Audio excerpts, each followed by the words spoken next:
Hello, people. This is Max, This is Walt. and you are listening to Useless Info Inc., and this is our podcast on dystopian cinema. So, before we start today, I was wondering if I brought all this the snack here. I was wondering if you wanted to have some. What is it? It's kind of like these green cracker things. I mean, I don't, they don't look appetizing, but they're probably okay. I'll take a bite. Why not? Yeah, you. But what's in it? No, don't ask me what's in it. Okay. Don't look at the ingredients list here. Okay, just I'm covering that up because it's Soylent Green, of course. Right. Soylent Green, the eponymous snack from the film of 1973, directed by Richard Fleischer. Let's go into a summary. So we start in New York in 2022, just 5 years from now, I believe. Yeah. Population is 40 million people. In 40 this million city. people 40 in million this city. people. 40. Right now, we've got nearly 9 million people in 2017, and it just seems crowded as all hell. So I cannot imagine So times that by. like more than 4 times that amount, right? We've got other problems. The plant Pollution is life, incredibly high. pollution is insane. We've got a greenhouse effect. Everything's burning up. The plant life has been destroyed. There's hardly any animals left. Food is coming from the bottom of the ocean, so to speak. Plankton. Plankton, yes. Plankton in big quotation marks.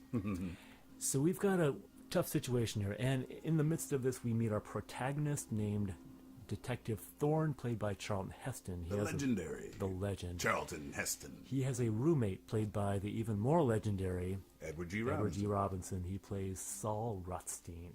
And Saul is a book, right? Yes. Which means he collects gambling debts, right? No, that's a bookie. Oh, that's a bookie, sorry. So he's a book. He's a So what book. does he do? He's the smart guy in their relationship. He helps him out with his cases. Exactly. Basically helps him out in life He because can a lot of, read and think about stuff. which a lot of people can't. Which Thorne maybe doesn't do as well Right. as like beat people up. Right. So Thorne has a new case on his hands. A rich man named Simonson, played by the legendary Joseph Cotton. We got a lot of legends in this movie. And he's trying to find out who did it. It's essentially a mystery kind of setup, procedural. It's a detective story, really. It's a detective story. Set in the future. So Thorne goes over to check out the apartment. It's a rich man's apartment. It's in the groovy 70s decor. Of course. And he basically plunders the place for everything he can find, including such rarities as beef. And what else does he get Small there? slice of beef. Small, yeah. And like lettuce, Soap. I think? Soap? There's Soap? a couple of leaves of lettuce. Yeah. And a soap. A cake of soap bigger than he's ever seen in his life. Now, I want to see what the other soaps look like when it says Yeah, that, I because know, this is exactly. a small Yeah, piece of it's soap. not a big piece of soap. So he brings that home. He makes Saul cry because he hasn't experienced anything like that In many years. And Saul always waxes poetic about the past. About the past. to Thorne. He's experienced it all. So the mystery deepens. 1 second, if you don't mind Yes. me interjecting that. Yes. How they produce their lights and power. On a bicycle. Yeah, Saul gets Yes. on it, and Saul gets on it, not Thorne, not Yes, Charlton Heston. exactly, And he's an yes. older guy, and he sits on the bike and starts wheeling away, and the lights flicker on and off. It's worth mentioning that this was Edward G. Robinson's final film. He was Yeah. terminally ill when he made When this. he made this movie, But he never skipped a day of work. I read that as it's well. Pretty, and he's on this bicycle. It's pretty incredible. So the mystery deepens, right? And one of the suspects is Simonson's bodyguard, played by Chuck Connors, a man named Fielding, right? Yes, And Tab Fielding. Tab Fielding. And we also meet Cheryl, who is furniture. They move into a place, they automatically have a girlfriend who's called Furniture, a concubine, so to This speak. is something we're going to touch on in great detail as we get into this. Right. At this moment, let's just mention that part. So Thorne comes back to Cheryl to investigate some more. Right. And, well, he kind of helps himself a little bit. To the furniture. Exactly. So there's a He relationship. sits all over that furniture. Yeah, he sure does. And probably vice versa. And then where do we go from there? I'm trying to recall now. Well, they establish a sexual relationship. Yes, and they she do. actually starts liking him because since she lost the guy, Simonson, who was the tenant, Yes, now they're going to find a new tenant to move in, and she comes with the apartment. right. So, of course, she's kind of latching on to Thorne because she kind of likes him, And he can protect her. and he can protect her. And Exactly. he's being lenient now because he likes her a bit as well. He's starting to kind of Yes. fall for her and this lifestyle that he's never seen, this rich Yes, lifestyle. exactly. where she Pretty sells amazing. it to him like he can take a shower, He and takes he's like, a hot water. Yeah, You have hot water? Yeah, And yeah, all the comforts of home. air conditioning they don't have. is another Exactly, thing too, yeah. because it's so global warming. It's so hot outside, Yes, climate change is actually a thing in this movie. which is probably one of the only movies at the time that Very said true. anything about it. Very true. So Saul, in his investigative course of reporting, he finds out something about Soylent Green, something that he finds so devastating. Yes. Max, I'm sorry. I don't Yes, mean to please interject please once interject. again. Please interject. But how does he I'm find hipster, that yeah. out? He reads, But and he thinks, what? and he reads the oceanographic report Where did he get it? or something. He got it from Simonson, right? He got those 2 books. From Thorne. Brought it to him. Yes. Because Thorne didn't know what it was. Yeah, he's just So like, he's like, here's another book. I for got you. these things called books. Yeah, right. Which, because they rarely have these in the future. Right. Right? So you deal with these things because what the hell am I going to do with it? Right. You know, I can read, but I can't understand anything. And Saul goes to a place with a bunch of other old people where they have these other things called books. And I think they probably, you consider it a library, they call it the exchange. Right. Because you can sort of exchange books there. And information with them. And they all piece it together. And this knowledge is so overwhelming that Saul kind of can't deal with it. Right. He goes to a place that he calls home, and he gets to watch a nature film on IMAX while he's In surround sound. in surround sound with classical music after he's ingested what appears to be a poisonous substance. Right. Thorne finds him there. Well, there's a larger investigation before that where they try to kill Thorne. Exactly. There, yeah. Because Tab they find Fielding. out that he got the book and gave it to Saul. Yes, yes. We know that there are He's getting forces at closer. work. He's getting Yes. closer to finding the truth about. Can people the tell Soylents. that we didn't prepare the summary in advance? Well, we next, could always- next time, we promise we'll prepare it in advance. Okay, it'll be smoother next time. This time, we're just going to get through it. It's a simple plot, you know, not Yeah, a lot right, of no, yeah, it's yeah, not- yeah. The nuances are in the details. We're going to dig into those after we get through this part. So Thorne They shows tell up. me shut up. No, I'm not telling you shut up. I'm explaining why we're kind of stumbling through this one. I know, I Yeah, know. yeah. It's after Thanksgiving. We had a lot to We're eat. still full. We're working on this. Tryptophan. So Thorne shows up just as Saul is dying, right? It's an Because he affecting finds out he scene. left him a note at the Yes, apartment. Yes. And Saul kind of tells him something. And Thorne, yes, And you can't hear it. you can't hear it. He You can't muscles hear Dick Van Patten, who's one of the Yes. attendants there, it. Yeah. in maybe one of his first major roles, Dick Van Patten. Yeah. Or in a cinematic role, I should. Or maybe it was a cameo. Like, I don't know Dick Van Patten's career that closely to really Yeah, I have a feeling he comment wasn't on that big at that point. But so he muscles this guy into saying that I need to talk to him. You're not Yeah. supposed to talk to the person that's going through. They're going home. Yeah. Little experience. Their experience, Yeah. right? So he muscles the guy into talking to Saul, and Saul basically whispers something to him that changes Thorne completely. But then you also have that really sweet moment when he's about to pass, where he turns and he says, "I love you, Thorne." That kills me. Yeah, That and totally kills me. And Charlton Heston says the same thing. "I love you, Saul." It- you know, And from what I understand from the commentary, like Charlton Heston knew that Edward G. Robinson was dying, and he this was is- the only this one was that his- knew on set. This is his last scene in the film, so those were apparently real tears Yeah. that Heston was experiencing. Right. Yeah. Wow. So Thorne follows the body, right, Right. on its course in a garbage truck Yeah. out to some processing plant. Supposedly you're going to be cremated. And be cremated. Yes. They give you a poison to pass away peacefully, and then you're supposed to be cremated. Yep. Then he follows, the truck that's taking the body away. And he sees corpses going in one end and a familiar brand of green chip coming out the other. Mm-hmm. Even he can piece this one together, right? Right, yeah. He kind of he gets it. doesn't. He doesn't need a book to put this one together. So then he kind of gets back to the city, and Tab Fielding and his guys are after him. Right. And you get kind of this action sequence. He gets shot in the back in a cemetery, Yeah, ends up in a church, ends up taking out Tab Fielding, yeah. and his boss Hatcher, police commissioner guy, finds him, and that's when we find out the secret. When he goes back to the church. And that's when Thorne says those immortal words, "Let my people go." No, it's, what is it? Right. Get your filthy paws off me. No. And that's not the right movie. Yeah, no. It was you can have my gun when you pry for my cold dead fingers. Right. See what I did there? Yeah, I see it. Of course, the line is Soylent Green is people. Soylent Green is people. And film. Right. Right? Yeah. And it's great because as they're taking him away in the stretcher, Yeah. he's yelling and screaming, "We gotta stop them somehow!" Yeah. Yeah. You know, he's got his hand put up, and nobody's really listening. Nobody's believing it. No. You know, No. It's soon just they'll be horrible. breeding us like cattle, I want for to see that movie. food. The sequel. right? Yeah. Okay. Soylent Greener. All right. Okay, we got a title now. I'm writing this thing. All right, well, so I got a question for you. And one thing Yes? that we keep talking about with these movies is each one seems to be a different kind of genre. Like we talked about how Road Warrior is basically a Western. Starship Troopers is basically like a propaganda war film. Sure. If you had to think about what kind of genre Soylent Green is like based on or influenced by, what would you come up with? I would say almost noir detective stories. It's a little bit more like a science fiction detective story. Because in noir detective stories, it kind of never really ends good in classic noir, for the detective himself.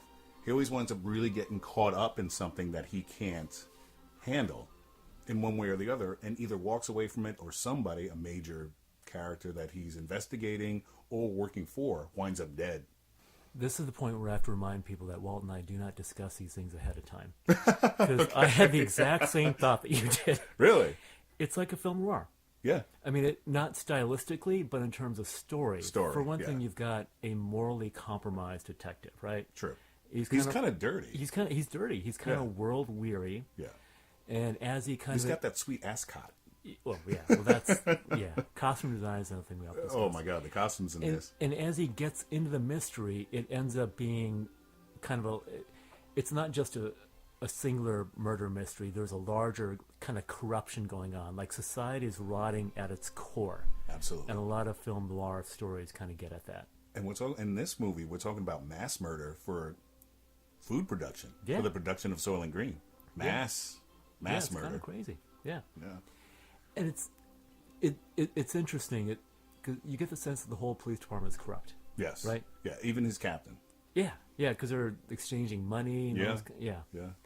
Which was kind of, in that time, that showed up in a lot of movies, like think of Serpico or The French Connection. Right. It was definitely of its time and something that was kind of in the news. But in a lot of those, like in Serpico, like Al Pacino's the good cop among all the bad cops. Right. Where he says, I'm not going to be on the take. Yeah. But Thorne, he's one of them. He's way on the take. Which brings me up to my next question. Is Thorne a hero? What Not do you think? necessarily. He stumbled into it like I was talking about or like we're mentioning with classic noir. He just stumbles into this. Yeah. He stumbles into this information. Yeah. So he's not a hero, really. He just kind of found out about it. Now he's trying to say, hey, we got to do something about this. But nobody's going to listen to him because he's a dirty cop. Who's going to believe him against the Soylent Company? So he investigates. So let me ask you this: is there a point at which you think he does something heroic? Which is one thing I thought about. I think the only thing heroic that he, for me, showed in the film was his love for Saul. Okay, yeah. Because even with Cheryl, he walks away from Cheryl. And he could have really moved in there and helped her out. But there's a moment when he kind of white knights, right? Yeah, When he's with yeah. Cheryl and the women are outside, and Charles comes in and starts beating him up, basically. Yeah. And Thorne comes out, and from what you get the sense that maybe he was just pissed off because he's interrupted. Yeah. Right. So then he's like, get the hell out of here. But he does seem to kind of be irritated because he says to Cheryl, "Don't you ever get mad?" Right. Which is kind of hypocritical. Yeah, right. Because, right. dude, you just came in and you're basically expecting sex from this woman, and you're asking her if she ever gets pissed off about guys coming in and expecting sex from her. Right. But then you also have that awful scene where basically the manager of the building with all the other women that are called furniture in the film. Yeah. And they're having a little get together at Cheryl's. Now it's Cheryl's apartment for a minute. Yeah. Because Simonson is dead. Yeah. And he comes in and starts whipping on them like a pimp. Because they have one day off a month, but they can't hang out with each other. Yeah, they have to be separate because because otherwise they'll talk organize stuff. and like they're not allowed to talk gossip about their other what would you call them, tenants, or they might unionize or something right horrible like that. Right. Yeah. And that guy too, the swarmy manager with the slick curl on the pasted curl to his forehead and the weird velour suit, the manager of the building that comes in. Manager of the building? Yeah. Wait. Where they have the little get together. Yeah. And he comes in and starts saying, "What the hell is going on here?" Charles. That's Charles, right? Yeah, right. yeah. Okay. Yeah, He's the doorman. I thought he was the manager of the building. He's yeah. I think Like you're right. both? He's a doorman. Okay. Or doorman / manager, or Right. whatever. Yeah. And that's the first he's time probably, yeah. Heston or Thorne Yeah. confronts him. Then it's later on again with Exactly. Cheryl, Yeah. you know. So he kind of plays hero a little bit, but Cheryl's like, you can take me away from this. We can go someplace. I can live with you. And Thorne's like, no. Yeah, right. He doesn't, like, kind of at the end, he calls her up, and he's like, I was worried about you, and she's in a bad situation. Yeah, because the new tenant comes in. He basically says, my friends and I were going to gang rape you. Yeah. He says, we're going to pull a train on you every night. Exactly, yeah. It's basically what he says. Yeah. But even at He's that like, point, "Are you a fun girl?" Yeah, it was horrible. And you see her face, and it's like, you feel so. See, so she's got the horrible ending to the film. Since we're touching on, let's just get into that.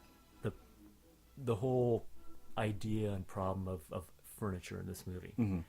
I mean, it makes sense in the sense that the wider the gap between the haves and the have-nots, the more women's bodies are commodified in any culture. I mean, they are every place in every country in the world right now, in every culture, but it just tends to get worse if you get a wider, kind of disparity between in income status. Right. So this is kind of really an extreme example when it's essentially a form of sexual slavery. Oh, sure, yeah, it is. Like they have no choice, Right. and they can be beaten at will. Like the movie's very clear about this. Right. Like they're willing to put up with this bullshit because they want to live in a fancy apartment. They don't want to live on the street, the overcrowded streets. Yeah, the alternative, in poverty. It could be death, basically. Like you're on the streets and you die. So there really is no choice, essentially. But wait a minute. There is that one moment where she does say how Simonson was good to her. Exactly, because Thorne examines her. Yeah. You don't have any bruises, you don't have any fresh bruises. Yeah, Right. yeah. So he doesn't beat her. Yeah. And he hasn't touched her. Right.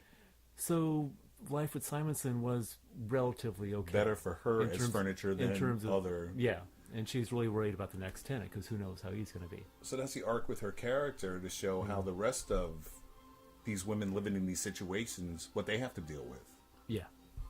Because you see Tab's character, and he's not rich at any means. But Right. since he's working for the Soylent company, kind of cleaning up their mess, he has furniture. Exactly, yeah.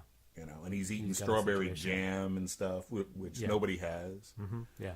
And whiskey, Yep. So back to Cheryl for a moment.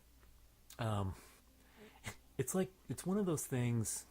I mean, the movie is honest about showing these women in a horrific situation. Right. But sometimes when I think about, say, like The Sopranos, right? Mm-hmm. And you've got all these scenes of that take place like in the stripper bar, right? At the Bada Bing. The Bada Bing, yeah. And partly it's like, isn't it horrible if these women are being exploited like this? But there's also a little bit of, hey, look, boobs. You know what I mean? Right. And I thought about that in this movie when there's a scene where all these hot women are just kind of lounging around. Right.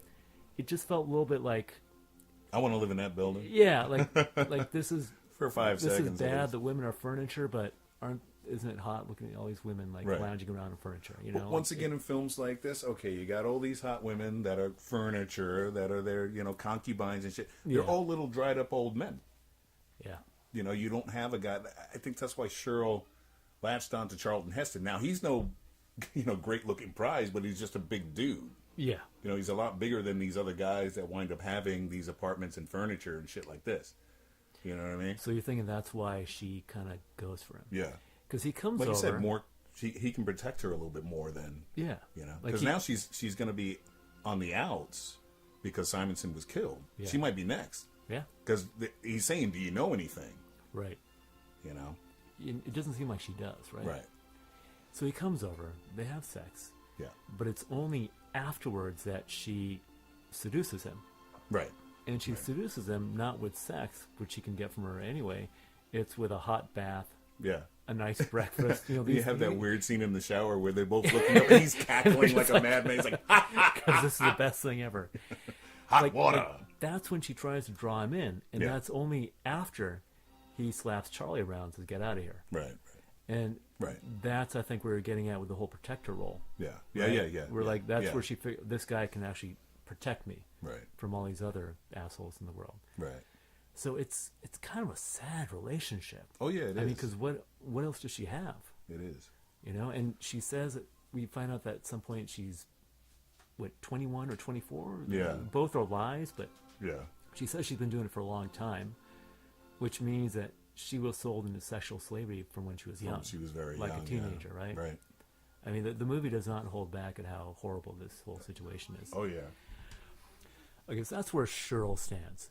But what about Thorne?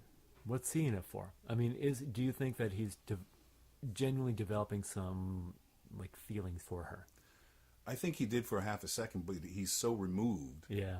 that he's willing to lop it off at the wrist, and he walks away. He calls her when he's like in fear for his life. From that wild phone? Yeah. It's an old school receiver. But it's wireless. Right?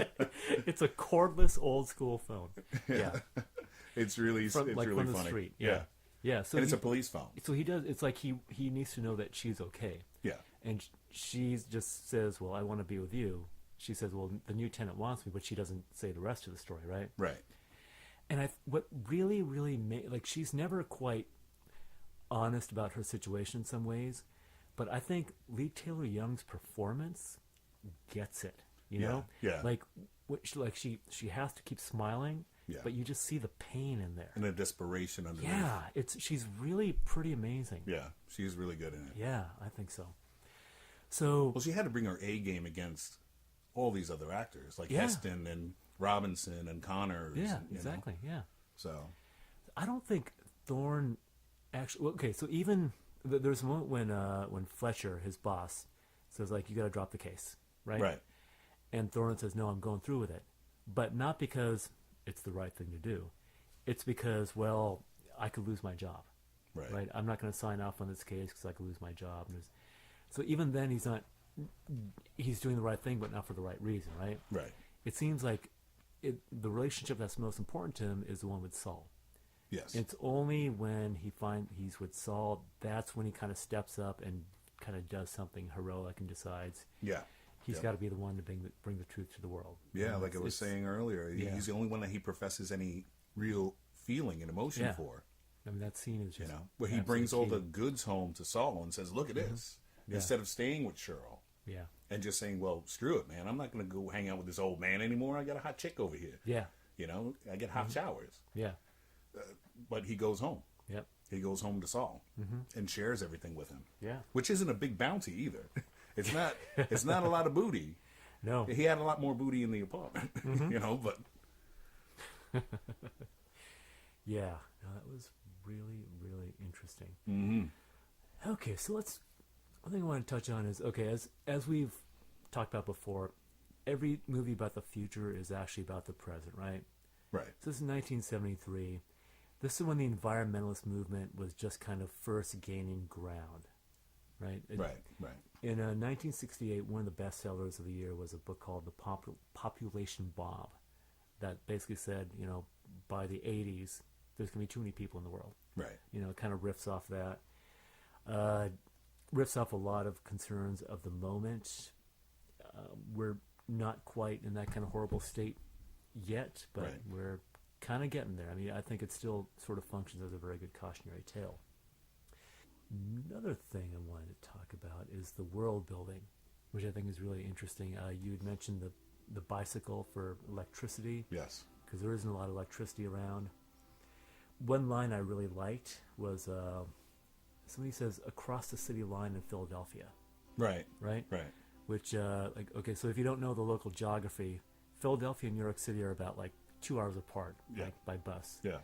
And there's a lot of just green space in between them. Right. But that line kind of implies it's continuous city, Yeah. right? Because it's just kind of spread out. Yeah. It's just it's Without even anybody really realizing it. It's just kind of happening. Yeah. Just spilling over. It's a Just spilling over. megalopolis. Right. Yeah. I like the line about how they're not allowed to go into the country because farms are like fortresses, Right. right? That was really interesting. Right. I want to ask you about the production design. What do you think? It's minimalist. Like you said, Yeah. it's very much of the time. It's very 70s. But Yeah. I like what they did at the same Those time. apartments are groovy, man. That's Like- my dream bachelor pad. Beads and see-through chairs. Exactly. I and, mean, how awesome is that? you know, see-through shower door. Yeah. You know. Yeah, no, it's very... And shag rugs, man, I'm still a fan of shag rugs. How can you I'm not still be? a fan of that. I can't, you know. But yeah, it's a lot of fun. You know, like you said, those egg seats. Yes. Yeah, it's very of the time. And also the garb, the costumes. Yeah. The costumes are very minimalist as well. Yeah. This guy's a cop. He looks like he's wearing a leisure suit of the day. You know, the little bolero jacket and the khaki pants and Yeah. the boat sneakers, and, you know, and a little cap and an ascot. You know, is he going to be a cop or is he going to drive Gilligan to the island and never be found again? 3-hour tour. And outside those rich spaces, you've got basically the streets and everything else, it's very obviously a back lot. And it's interesting because this is one of the last movies to be filmed on that particular back lot of the MGM studios. At MGM, right? Yeah. Whereas at this time, a lot of New York set movies were being filmed actually on the streets. When Right. you look at Mean Streets, French Connection, Serpico we mentioned. Godfather 2. Yeah, this actually went pretty old school. Yeah. And it kind of works, even though it's supposed to be 2022 and everything's really old school, because you think, well, if most people don't have electricity, they're not going to have like electronic devices, right? Right. They can't afford using electricity. If you've got to like get on a bicycle for hours just to like light your home, To get a light bulb going. you're not going to care about an iPad. Right, You right. know, it just, right. so No, yeah. it kind of works, that sort of broken down sort of look, right? Yeah. I think.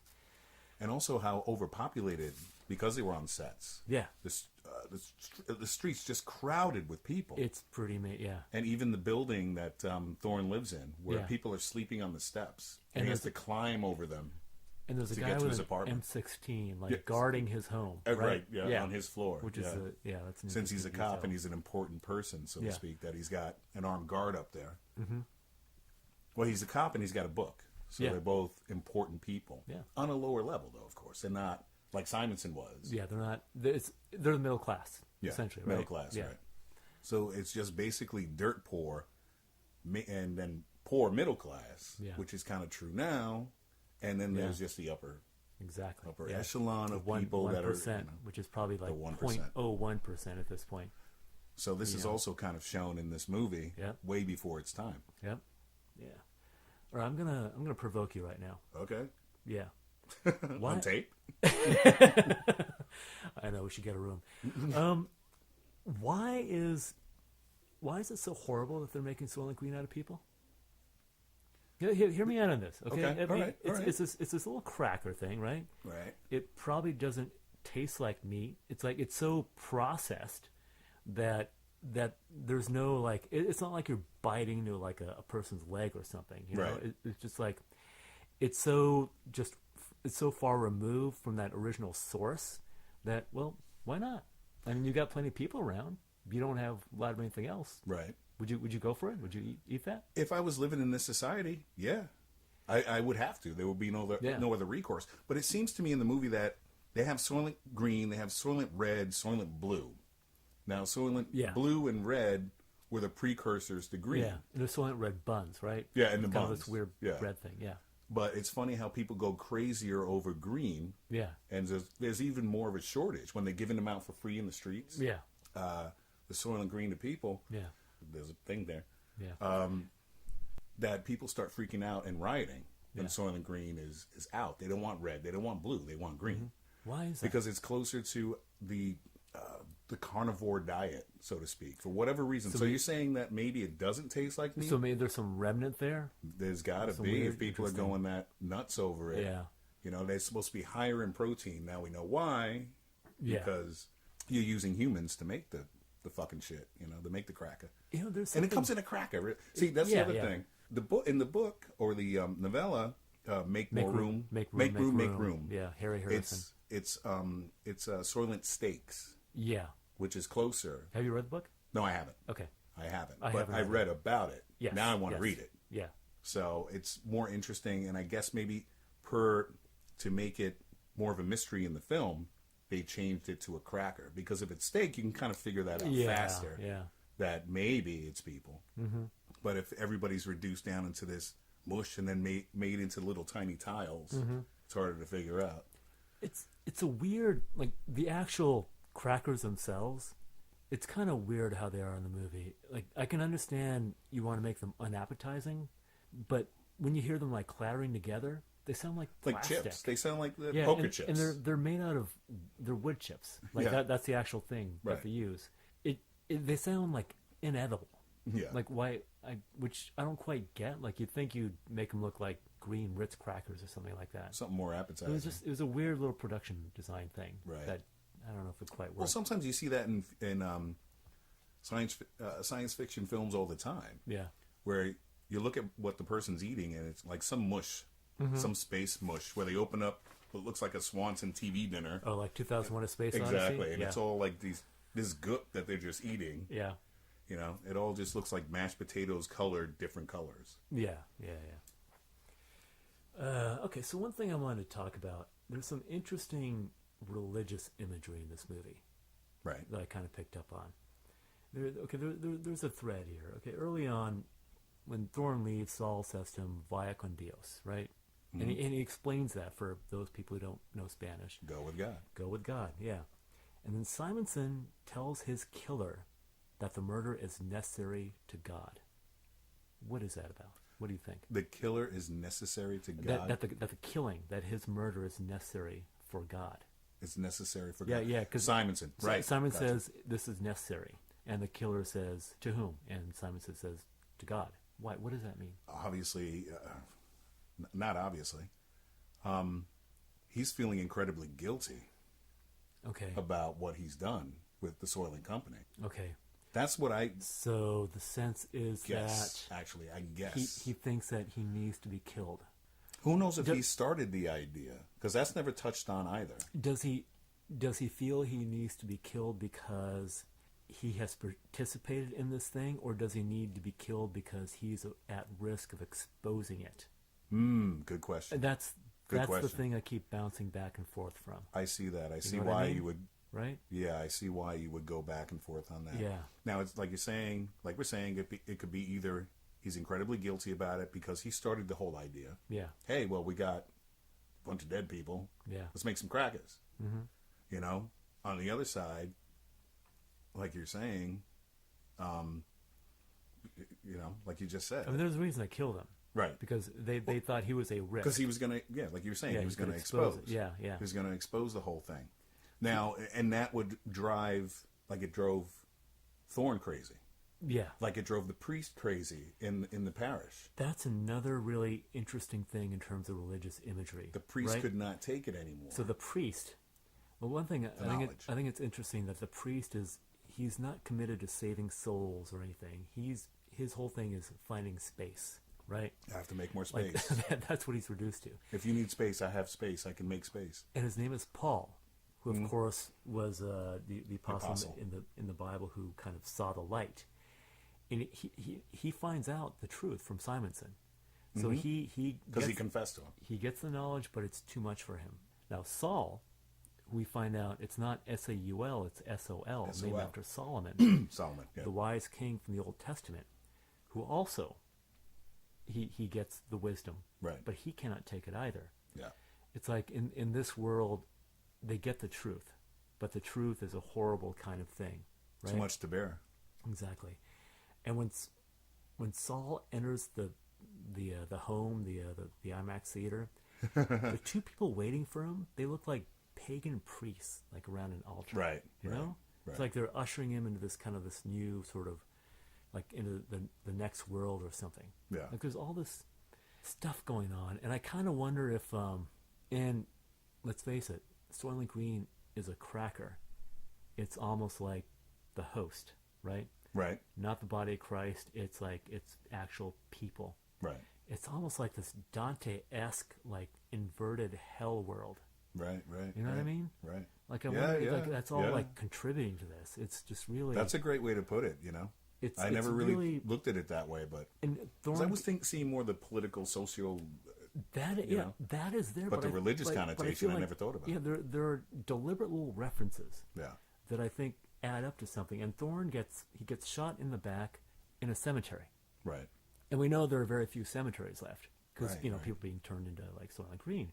But there's a cemetery right in front of this church. Like I don't have a theory for that, but I think it's interesting. Right. Just where he goes into the church, you know. Right. There's some. I think that they've done some stuff there. I'm not going to write this essay, but I think somebody should, given the ideas that I put out there. Yeah, right. Someone smarter about this stuff than I am. Okay, well, so I'm going to start a segment called Max's Bits. So Max's Bits, in parentheses, no touching. This is going to be a segment where I kind of point out things that I found of interest. Okay. That I wanted to point out. Okay. First thing I want to talk about, computer space. Okay. You know what that is? Computer space. The video game she's playing. Oh, that's right. It's called Computer Space. Computer Space, right. That's right. I forgot about that. Now, this is a thing that actually existed. This was the first coin-operated video game. It was? Ever. Yeah. Huh. Wikipedia this shit, man. Yeah, it's on there. Yeah. I was thinking it was like Pong or... This predates Pong. Wow. Which is weird, right? Yeah, it is. I mean, we're not old enough to remember this, but... Yeah, seriously. Computer space. Yeah, all computer... Right. Well, they had video games before, but like on, mainframe computers that like took up a house, Right. This is the first one that was like a freestanding thing. So with a cabinet and the whole nine that we see in the film. Yeah, so in 1973, you could walk into like a pinball gallery and see this newfangled thing called a video game. Wow. Yeah, that was okay. Kind of interesting, right? That's a good one. Yeah. Shit.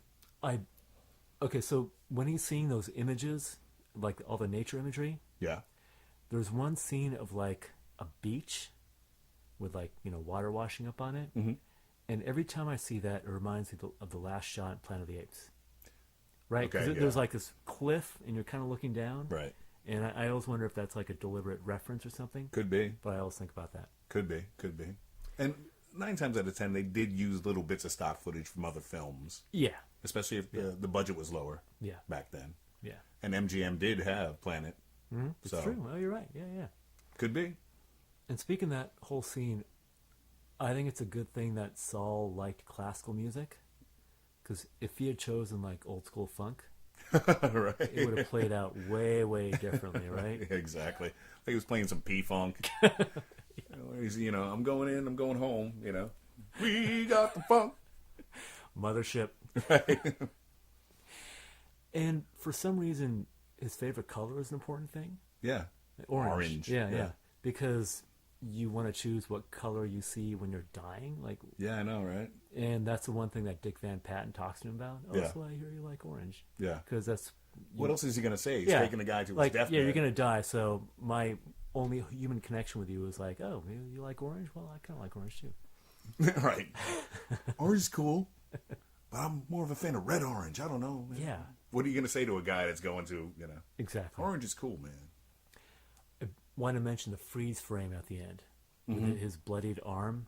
Reaching out. That was a major kind of thing, stylistic thing at that time. Like with the freeze frame, yes. Butch Cassidy and Sundance Kid, I can think of a number of other movies that end with a freeze frame. Yeah. Or even having freeze frames in the middle of the film. Yeah, like think Superfly. Oh, yeah. Okay. Superfly has that great montage. Yeah. It's just freeze frames. Mm-hmm. The reason why Superfly did that was because they couldn't afford to film those scenes. So they just took photos. Huh. Okay. And then used the montage and it became iconic. Cool. Okay. I didn't know that. Yeah. Nice. That's Walt's bit. Okay, so also in that sequence, I usually don't point out like weird production gaffes because it happens all the time. But there's one that was so obvious to me that I just have to mention it. What was it? So when Heston's on the outside, right, and there's like the console there, and the sound is going in and out, right? So there's like this kind of panel that says, what does it say, like speaking permitted or something? and it's kind of like the light is blinking on and off. Oh, it says speaking not permitted. Oh, yeah. But it's blinking on and off, right? But the way they did it seems like they didn't have like an actual light to flash on and off. Right. So they kind of like, so they took a few frames of it on and a few frames off. And you can see where it... And you see like this cable, right? Yeah. That flips around. Yeah, You know yeah. what I'm talking about? Yeah. It just, it moves from one side to the other side. It looks super obvious. Yeah. And like when I saw it, I haven't seen this movie in years, but when I saw it for the first time for this podcast, I'm like, whoa, that's crazy obvious. Yeah. So it's just kind of, it's strange that they missed that. And they did that a lot of times in films where they would do the still. Yeah. You know, where you could see all of a sudden it's grainy, and then they go back to the actual film. I see that a lot in older films as well, where they had to save a buck, or they needed that one shot. Yeah. And they said, well, we don't have it. Yeah. So let's just do it. We'll use a still and just splice it in there. It's a cool old school film technique. Yeah. Like I kind of appreciate like noticing that, like the thing that they got off about it, because then I can sort of appreciate the technique that they used to do it. Right. Okay, I got one final Max bit. I understand from the commentary that Richard Fleischer wanted Heston to lounge as much as possible. Lounge? Yeah, like lay out? Yeah, just like lie down or just like sit down. Like in a lot of the scenes, he'll just like sprawl. Because he was too tall or something? Or? It's an interesting thing because normally you want your protagonist to be really active, right? Right. Like moving around. Chest out, you know? Yeah, but apparently he deliberately wanted that. Huh. I don't know why. Like when you watch the movie thinking about that, you notice it all over the place. Yeah, right. Yeah, now that you mentioned it, I'm running through the movie and certain scenes in my head, and it's true. He comes off a little bit relaxed. Yeah. As opposed to, say, Planet of the Apes or Omega Man or... Yeah. You know? Yeah. Like what... Is it just that he takes any opportunity to just like sit down or something? Like right. Is that what it's... Well, he's a dirty cop. It's true. It kind of adds something to the character. He's not worried about anything, really. In the beginning, anyway. You know? Yeah. So speaking of Richard Fleischer, the director, this guy's kind of interesting. I looked up his IMDb credits. A lot of stuff. Right. Some of the ones Vikings. Yeah. I saw he did the Vikings. That one I don't know. Some of the ones I do know. Fantastic Voyage. Fantastic Voyage, yeah. You got another one? 20,000 Leagues. He did that Under one? the Sea, yeah. Okay. Tora. Tora. Mandingo. Mandingo, yep. Which Tarantino references in what's the name? Django. Django. Django Unchained. Conan the Destroyer. The Destroyer and Red Sonja. Yeah. The impression I get from Richard Fleischer is that he was kind of a classical director. Because he started out in the 40s. Yeah. In the 40s, if I remember right. It's like in the 70s, you had a lot of these kind of auteur directors who were like really putting their stamp on their work stylistically. This seemed like a kind of classical, old school guy he's like a work for hire. He's just going to deliver the film. Yeah. But there's no specific like trait that he brings to it. Like you probably could not watch a bunch of Fleischer movies and say like, oh, okay, yeah, obviously he's doing that Fleischer all thing, over the right? place. Yeah, no. Which you could have done even then with like Martin Scorsese or Francis Ford Coppola or somebody like that. Right. So interesting that they got a guy like that to make this movie. Maybe he was just, once again, like you were saying, the guy that worked for the studio. Yeah, and probably. then jumped from studio to studio or whatever. Probably, yeah. But he definitely seems like he was invested in the movie. Like he's on the commentary track. Oh yeah, and he likes talking about it. I think you can see, per certain the movies that we just mentioned, that he's kind of all in on those. His entire filmography, I'm not sure. And he's got something crazy like, I don't know how many movies. He's got a lot of movies. And Edward G. as well. I think he had like 100 movies. I think this was his 101st movie. 101, really? Yeah. Oh man. And we gotta talk about that guy for a moment. So Edward G. Robinson, like a lot of people of our generation, I was basically introduced to him through this movie and the Ten Commandments. Ten Commandments for me. Yeah. So I kind of had a certain impression of him, but then at some point I started going back and watching like his early stuff. Oh yeah. Little Caesar, yeah, gangster. God. He was a tough mother in those movies. Oh yeah. Yeah. That stuff. That like was like Cagney. Yeah, those pre-code gangster flicks, those are really amazing. Yeah, they are. And it's interesting that we have him, who's kind of like an old school gangster film guy, and Joseph Cotten, who of course was in some film noir stuff like The Third Man. Right, The Third Man. And Yep. was he in Double Indemnity? I may have gotten that wrong. I don't think But so. I'm not sure. He was in some I other can't- ones, right? Yeah. So we've got definitely some classic actors in this one. Oh yeah, absolutely. Yeah.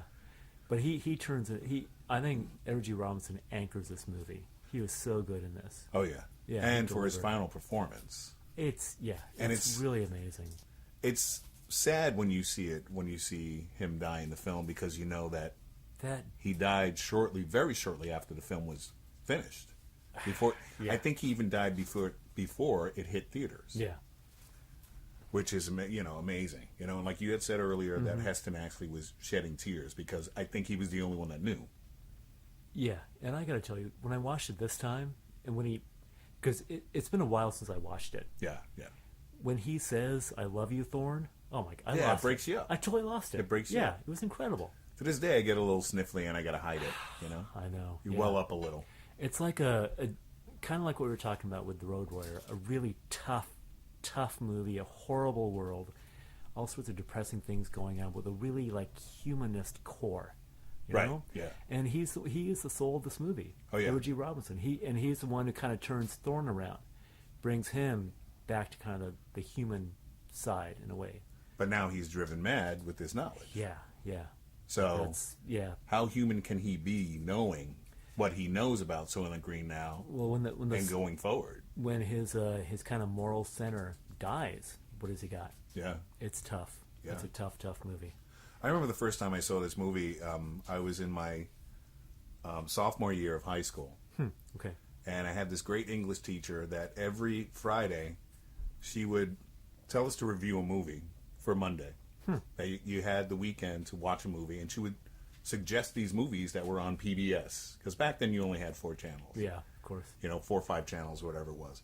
So PBS would show these movies on Friday and Saturday night. One was Soylent Green that she picked. And On she PBS? Said, on PBS. And she said, write a review about Soylent Green. So that was the first time I watched it. And I loved it from when I was younger, being into science fiction, once again, in comic books and horror. So I had never seen the film before that. Interesting. And I wrote this 24-page report Awesome. on Soylent Green, where she looked at everybody else had 2 pages for their report, and I wrote this 24-page report about the movie. Dude, you should have brought that. That would have given us I have to discussion dig it out. topics. It's like in storage. I still have it. We could have so used it right now. And when I turned mine in, she said, "You didn't have to write this much about it." But I got an A++ for the effort and the whole Nice, thing. And then nice. she asked me to stay after class, and I thought I was going to get in trouble Uh-huh. when I turned it in on Monday. Because usually that's what happened to you back then, right? Oh yeah. Way too often than not. So I'm like, shit, I got detention, whatever the fuck, or I'm going to be reprimanded. But she actually said to me, obviously you enjoyed the film. This is right up your alley. If it doesn't work out as an artist, think about being a writer, because you wrote a lot of stuff about this movie. Wow. And I said, okay. But of course I wanted to draw comic books. So Yeah. you're like, Well, I you're don't want to write. still coming up with narratives when you're doing the comic books, right? Right. Yeah. She said that I was the only Wow, kid in so class that actually wrote a review first and then went into talking about how I felt about the movie. Interesting. So Wow, man, we all had such promise way back when. I know, right? What happened? Look at us now. We're podcasting. It was all the drugs. It was all the Soylent Greens, the Soylent Reds, the Soylent Blues. And yellows. So I don't remember how young I was when I first saw it, but when I was a kid, like our local ABC affiliate, they would show movies at like 3 p.m. like every single day. And in the summertime, they would do like theme weeks. Like 1 week they'd do like all these beach movies, like with Annette Funicello and stuff, which were amazing. But then they'd always have a sci-fi week. And I would watch every single one of those movies. And it was always on Monday and Tuesday they would do Planet of the Apes in 2 parts. Wednesday would be Beneath the Planet of the Apes. Thursday would be Soylent Green. And then Friday would be either Journey to the Center of the Earth. No. Journey to the Far Side of the Sun. Far Side of the Sun. Yeah, that one. Or Colossus the Forbin Project, right? Interesting movies. Deep cuts. Deep cut. So I basically... Now, wait a minute. You watched Planet of the Apes in 2 parts? That's how I grew up watching it. Yeah, because it would only be 2 hours long that they'd have, and like with commercials and stuff. I mean, Right. the movie's like, what, 3 hours long. It's like 2.5 hours, I think. Maybe something like Around that. there. They must have padded out with a lot of commercials. Yeah, yeah. Because they showed it essentially in 4 hours. You know, like just yeah. So yeah, when I was growing up, it was a 2-part. It was a 3-part movie. Because I just thought Beneath was like the 3rd part of the movie. So you thought it was all one movie? I thought it was all one movie. I never like until I was like much older, like last year, did I realize it was like 2 different movies. Well, that's one of the few movies that actually kind of picks up a little bit where the last left off. You can understand why it would be confusing, right? Right, yeah, especially of for a course. young lad Sure. who's not too bright. So I may have been as young as 8 years old when I first saw Soylent Green, and I didn't really get it that much because you're 8 years old. Yeah, but it was intriguing, and I basically watched it like every year of my life over like probably like a decade or something. So I kind of grew up with this movie. Wow. It's a messed up movie to grow up with. I can tell you that much. Yeah, absolutely. Yeah. Like I was saying earlier, at least I saw it when I was in my sophomore year of high school, and I had a better grasp on what it was trying to say. But I love revisiting it for this. Sure. This talk, because I feel like it. Well, we're wrapping up now. What's your assessment on Soylent Green? How do you feel it holds up? I think it still holds up to this day. I really like it, and it says a lot about what's going on today when it comes to pollution and the greenhouse effect. Yeah. We don't even call it the greenhouse effect now; it's global warming. Exactly. Yeah. In the film, they call it the greenhouse effect. So it says a lot about that, and overpopulation, which we're seeing here in New York City. Mm-hmm. Slowly but surely reaching 9 million, like you said in the beginning. Mm-hmm. Overcrowding, tinier apartments. Yep. A lot more homeless people. Yeah. So I think that a lot of that is represented in this film, and it's happening all over again to this day. Yeah. Here in New York City. And it's funny that it takes place, once again, in New York City. If you're going to make a dystopian film, it's either way out in the desert, it's like in New York City, or Los Angeles in the future. Mm-hmm. It's always a major city. Yeah. That is the big dystopian centerpiece for a lot of these films. Yeah.